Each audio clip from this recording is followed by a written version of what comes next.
साहित्यिक संसार bye Jitendra channel पर आपका स्वागत है। इसके पिछली कक्षा में हम विसर्ग संधि का 5वां नियम पढ़े थे। 5वां नियम जो हमारा था कि यदि विसर्ग के पहले ह्रस्व आ हो और उसके बाद यदि अघोष वर्ण आए तो विसर्ग का हमारा उ हो जाता है, और विसर्ग के पहले जो हमारा ह्रस्व आया है, ह्रस्व आ और उ मिलकर के गुण संधि के नियम के अनुसार उ में परिवर्तित हो जाते हैं। आज हम विसर्ग संधि का 6वां नियम देखेंगे। आइए इसे समझ लेते हैं।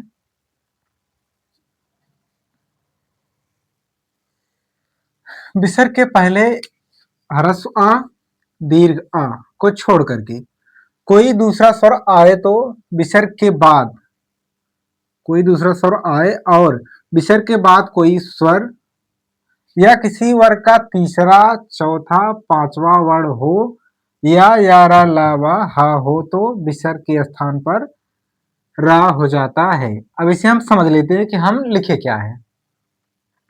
विसर्ग मतलब यहाँ हमारा विसर्ग हो, विसर्ग के पहले ह्रस्व आ या दीर्घ आ को छोड़कर अन्य स्वर यानी कि हमारा विसर्ग हो, विसर्ग के पहले ना ह्रस्व आ आए ना दीर्घ आ आए, इन दोनों को छोड़ करके अन्य सभी स्वर आए। इसके बाद यदि हमारा स्वर आए या फिर किसी वर्ग का तीसरा वर्ण,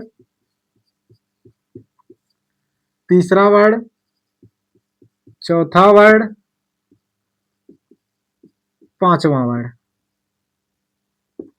या फिर य र ल व ह, इसको हम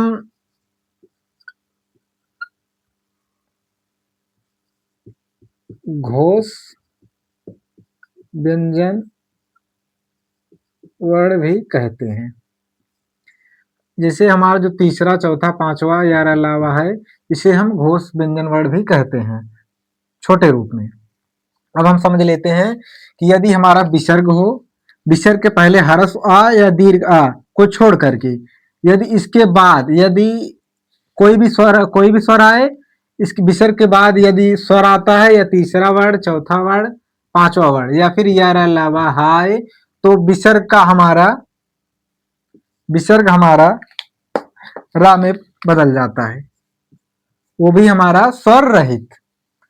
हमने बताया आपको कि यदि विसर्ग के पहले ह्रस्व आ या दीर्घ आ को छोड़ करके अन्य स्वर आते हैं, इसके बाद विसर्ग के बाद यदि स्वर आए, किसी वर्ग का तीसरा वर्ण, चौथा वर्ण, पांचवा वर्ण आए या फिर या रा ला वा हा आए तो हमारा विसर्ग का रा हो जाता है, वो भी स्वर रहित। अब इसे हम उदाहरण के माध्यम से समझ लेते हैं।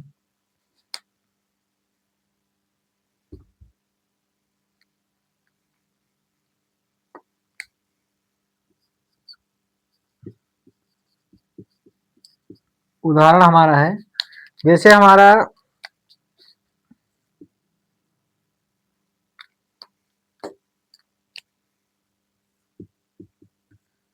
निह धन दोष। अब यहाँ हमारा हमने बताया कि विसर्ग के पहले ह्रस्व आ या दीर्घ आ ना हो, इसके बाद अन्य चाहे जो स्वर आ सकते हैं। यहाँ हमारा विसर्ग के पहले ई है, ह्रस्व ई है, इसके बाद विसर्ग के बाद जो हमारा व्यंजन आया हुआ है वो हमारा द है, मतलब पहला दूसरा वर्ण नहीं है, ये हमारा द है। तो इस नियम के अनुसार ये हमारा जो विसर्ग है वो रा में परिवर्तित हो जाएगा, तो हमारा शब्द बनेगा निर्दोष।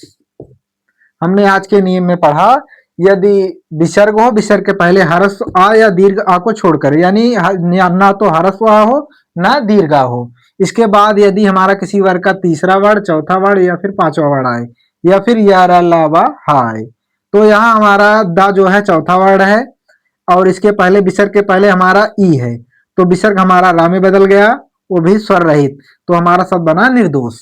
हम और एग्जाम्पल देख लेते हैं और समझ लेते हैं इसे फिर से एक बार। ऐसे ही हमारा है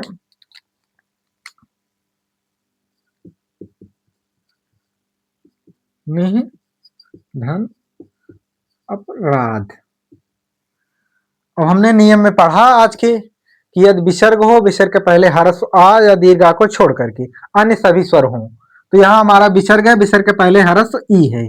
इसके बाद यदि हमारा स्वर आए या फिर किसी वर्ग का तीसरा वर्ड, चौथा वर्ड, पांचवा वर्ड या फिर यारा लावा हाय, तो यहाँ हमारा विसर्ग है, विसर्ग के पहले ह्रस्व ई है। इसके बाद हमारा यहाँ ह्रस्व आ है, तो ये विसर्ग हमारा रा में बदल गया, तो हमारा शब्द बना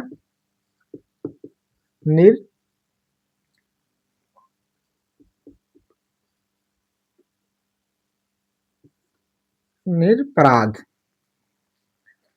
यहाँ हमारा पहले था कि नी है, यहाँ हमारा विसर्ग के पहले ह्रस्व ई है, इसके बाद हमारा आया हुआ है, तो विसर्ग हमारा रा में बदल गया, तो हमारा शब्द बना निरपराध। ऐसे ही और हम समझ लेते हैं, ऐसे ही शब्द है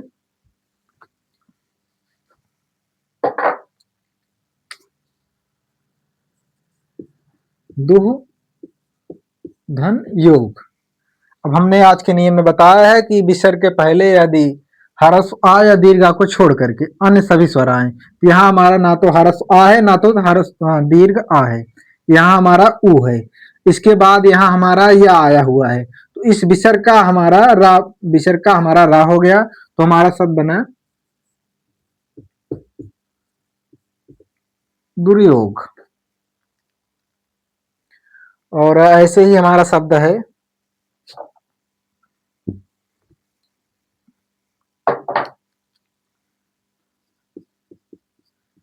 निहि और धन दोष। अब ऐसे ही हमारा शब्द है निहि प्लस दोष। अब हमने इस नियम में व्यंजन संधि का छठवां नियम में आपको बताया कि यदि विसर्ग के पहले ह्रस्व आ या दीर्घ आ को छोड़ करके, यहाँ हमारा ह्रस्व ना तो ह्रस्व आ है ना तो दीर्घ आ है, यहाँ हमारा ह्रस्व ई है। इसके बाद जो हमारा वर्ड आया हुआ है वो भी दा है, तो ये हमारा दा चौथा वर्ड है, तो इस विसर्ग का हमारा रा में परिवर्तित हो गया, तो शब्द बना हमारा निर्दोष। फिर से एक बार हम समझ लेते हैं कि आज हम पढ़े क्या हैं। विसर्ग के पहले यदि ह्रस्व आ या दीर्घ आ को छोड़ करके, यानी कि हमारा ना तो ह्रस्व आ हो ना तो दीर्घ आ हो, इसके बाद यदि कोई भी स्वर आए, यानी कि हमारा जो 11 स्वर है उसमें ह्रस्व आ दीर्घ आ को छोड़ करके अन्य सभी स्वर आए, तो इसके बाद यदि स्वर आए या फिर किसी वर्ग का तीसरा, चौथा, पांचवा वर्ण आए या फिर यारा लावा हाय, तो विसर्ग के स्थान पर हमारा रा आदेश हो जाता है, वो भी स्वर रहित, बिना स्वर की। तो हमने नियम में देखा, इसके बाद हमने यहाँ एग्जाम उदाहरण देखा। यहाँ हमारा नि धन दोष, यहाँ हमारा तो ना तो ह्रस्व आ है ना तो दीर्घ आ है, यहाँ हमारा ह्रस्व ई है। इसके बाद यहाँ हमारा दा आया हुआ है, ये भी हमारा चौथा वर्ड है, तो इस नियम के अनुसार हमारा विसर्ग रा में बदल गया, वो भी स्वर रहित, तो हमारा शब्द बना निर्दोष। आशा करते हैं आपको यह समझ में आया होगा। अगर आपको समझने में कहीं भी कोई दिक्कत हो तो आप हमारे कमेंट बॉक्स में जाइए, कमेंट करिए। आपको कल हम पुनः समझाने का प्रयास करेंगे। अगर कहीं भी कोई भी दिक्कत हुई होगी आपको, तो अगर अच्छा लगे तो आपको लाइक, शेयर, सब्सक्राइब अवश्य करें। इसी के साथ धन्यवाद।